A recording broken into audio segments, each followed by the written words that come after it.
Brought to you by Gitanjali Salon, Channi Himmat, Jammu. Follow Ruchika Makeovers on Facebook and Instagram for best bridal makeup in town. Hello viewers, you're watching Jammu Links News. I am Mannat Gupta and welcome to the daily updates of Midday News. Let's begin. Jammu on Tuesday reported second corona casualty with a symptomatic old person dying before reaching the Government Medical College Jammu, while 7 more persons including 5 in Kathua and 2 in Jammu district tested positive for COVID-19, taking total number of positive cases in the region to 98 and active cases to 39 as 2 patients, 1 each from Riyasi and Ramban districts were treated and discharged from the chest disease hospital. 7 cops were among 29 persons who tested positive for COVID-19 in Kashmir, taking the total positive cases in Kashmir to 874 and Jammu and Kashmir tally to 971. Anantnag is now topping the list of positive cases. It has 145 cases, Srinagar has 137, Bandipora 134, Baramulla 110, Shopian 105, Kupwara 83, Ganderbal 23, Kulgam 72 and Pulwama 13. The government on Wednesday announced about Rs 6 lakh crore package comprising Rs 3 lakh crore of collateral free loans for small businesses and a Rs 30,000 crore lifeline to non-bank and housing finance companies as part of measures to help the economy tide over disruptions caused by the coronavirus lockdown. Also, it cut the tax rate on non-salary payments by 25%, extended support to companies to meet statutory liability on employees, retirement fund provided a Rs 90,000 crore bailout to cash-starved electricity distribution companies and gave construction firms up to 6 more months to complete the government project. 40,000 people from Jammu and Kashmir stranded in various parts of the country due to the coronavirus lockdown have been brought back home. A total of 39,825 residents of the Union Territory were brought back to their homes through buses, while 3,217 people reached Udhampur on 3 special trains from Karnataka, Goa and Delhi. As many as 169 persons will reach Srinagar from Dhaka, Bangladesh on a special flight.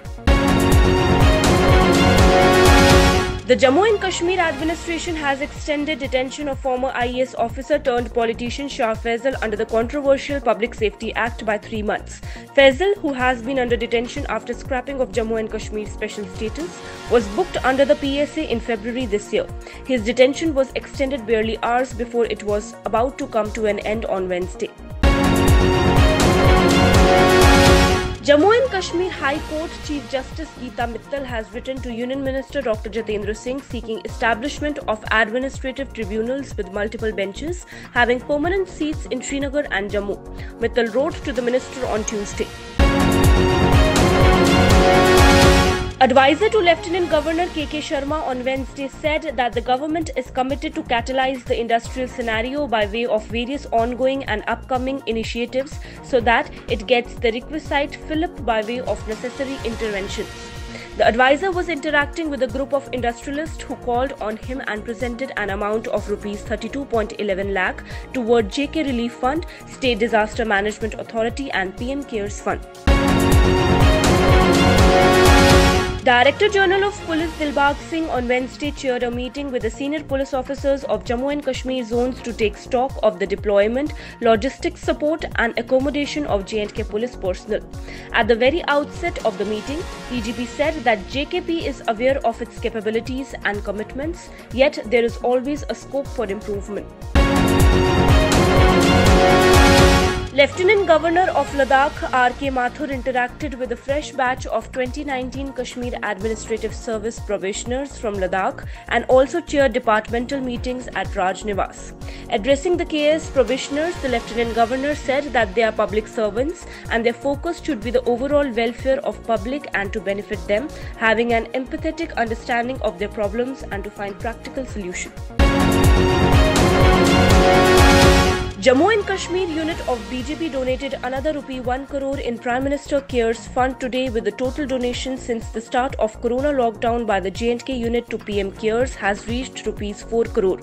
These donations have been received from the former BJP MLAs, MLCs, BJP J&K office bearers, district presidents, district office bearers, Mandal presidents, Mandal office bearers, J&K government employees, businessmen and common citizens including students, men, women and children.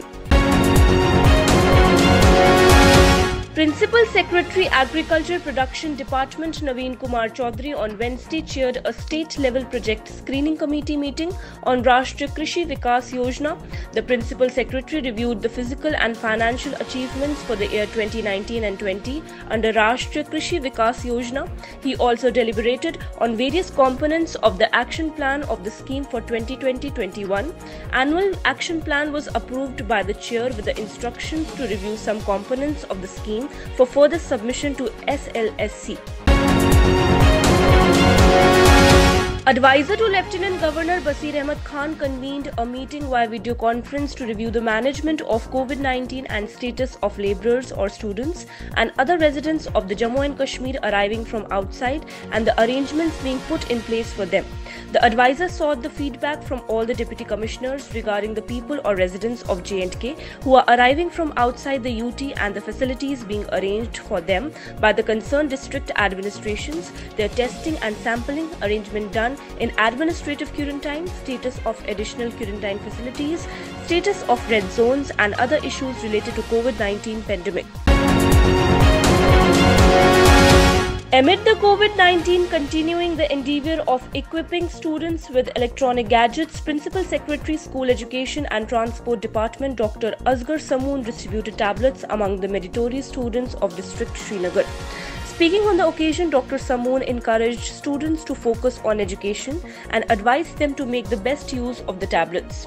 While emphasizing over the need to include students from other districts, Dr. Samoon was informed that in every district, meritorious students are given tablets. With government relaxing lockdown measures to permit gradual resumption of activity in certain sectors, industries and commerce department in Kashmir division has been taking steps to resume industrial activity in areas which are not designated as red zones. Priority is being given to restart units manufacturing essential commodities and medical supplies. The efforts are aimed to give some impetus to the economy by resuming industrial and manufacturing activities in Kashmir. The face-offs between troops of India and China have no connection with any domestic or international situation prevailing today, Army Chief General Manoj Mukund Naravne said on Wednesday. The Army Chief said face-offs between Chinese People's Liberation Army troops and Indian troops are nothing new, as the line of actual control is not very well defined, but asserted that the armed force will deal with the issue as per the protocol laid out between the two countries.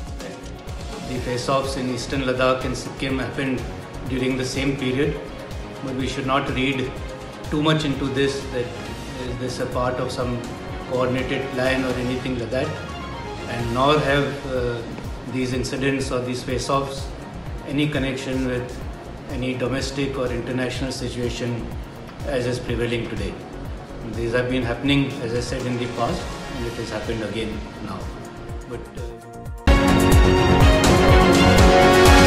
Prime Minister's Citizen Assistance and Relief in Emergency Situation Fund Trust on Wednesday allocated Rs 3,100 crore for the fight against COVID-19, of which Rs 2,000 crore will be used for the purchase of ventilators, Rs 1,000 crore to aid migrant labourers and Rs 100 crore for coronavirus vaccine development. The trust, formed on March 27, 2020, is headed by Prime Minister, and other ex-official members of the trust are Defence Minister, Home Minister and Finance Minister. A special train carrying passengers from New Delhi railway station stranded due to the COVID-19 lockdown arrived at Jammu Tawi railway station on Thursday. All health precautions were taken at the platform and screening of passengers was done by the administration. Passengers were upbeat as they returned to their hometown after a period of almost 2 months. With a spike of 3,722 new cases in the last 24 hours, the COVID-19 count in India reached 78,003 on Thursday morning, according to the Ministry of Health and Family Welfare. As per the latest update by the ministry, there are 49,219 active cases in the country, while 26,235 patients have been cured and discharged, and one migrated so far. With 134 new deaths being reported due to the disease since yesterday, the toll due to the disease reached 2,549. An encounter broke out between terrorists and security forces in Jammu and Kashmir's Kulgam district on Thursday. Security forces launched a cordon and search operation in Yamraj area of South Kashmir district during the night after receiving specific input on the presence of terrorists. The search operation turned into an encounter after the militants shot at a search party. Reinforcements have been sent for the area. The new coronavirus may never go away and populations around the world will have to learn to live with it, the World Health Organization warned on Wednesday. As some countries around the world begin gradually easing lockdown restrictions imposed in a bid to stop the novel coronavirus from spreading, the WHO said it may never be wiped out entirely. The virus first emerged in Wuhan in China late last year and has since infected more than 4.2 million people and killed nearly 3 lakh worldwide.